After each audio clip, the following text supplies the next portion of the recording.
Group 1 నియామకాలపై Telangana high court తీర్పును వాయిదా వేసింది. వచ్చే నెల 5న తుది తీర్పు వెల్లడించనున్నట్లుగా ధర్మాసనం తెలిపింది. అయితే కేసుకు సంబంధించి తీర్పు కాపీ ఇంకా సిద్ధం కాలేదని న్యాయవాదులకు డివిజన్ బెంచ్ సమాచారం ఇచ్చింది.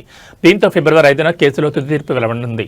కాగా గ్రూప్ 1 పరీక్షల నిర్వహణ, కరెక్షన్, బయోమెట్రిక్ నిబంధనల అమల్లో లోపాలున్నాయంటూ పలువురు అభ్యర్థులు గతంలో హైకోర్టును ఆశ్రయించారు.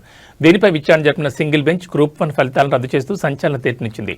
అంతేకాకుండా జవాబు పత్రాలను తిరిగి మూల్యాంకనం చేయాలని లేదా అవసరమైతే పరీక్షను మళ్లీ నిర్వహించాలని ఆదేశిస్తూ అప్పట్లో నియామకాలపై స్టే విధించింది. అనంతరం సింగిల్ బెంచ్ తీర్పును సవాల్ చేస్తూ తెలంగాణ పబ్లిక్ సర్వీస్ కమిషన్ ఎంపికైన అభ్యర్థులు డివిజన్ బెంచ్లో అప్పీల్ చేశారు. ఈ క్రమంలోనే ప్రధాన న్యాయమూర్తి ధర్మాసనం సింగిల్ బెంచ్ ఇచ్చిన స్టేని ఎత్తివేస్తూ మధ్యంతర ఉత్తర్వులు జారీ చేసింది. దీంతో ప్రభుత్వం వేగంగా స్పందించి ఎంపికైన 562 మంది అభ్యర్థులకు నియామక పత్రాలు అందజేసింది. అయితే ఈ నియామకాలు కోర్టు ఇచ్చే తుది తీర్పునకు లోడుపడి ఉంటాయని ధర్మాసనం అప్పుడే స్పష్టం చేసిన విషయం తెలిసిందే.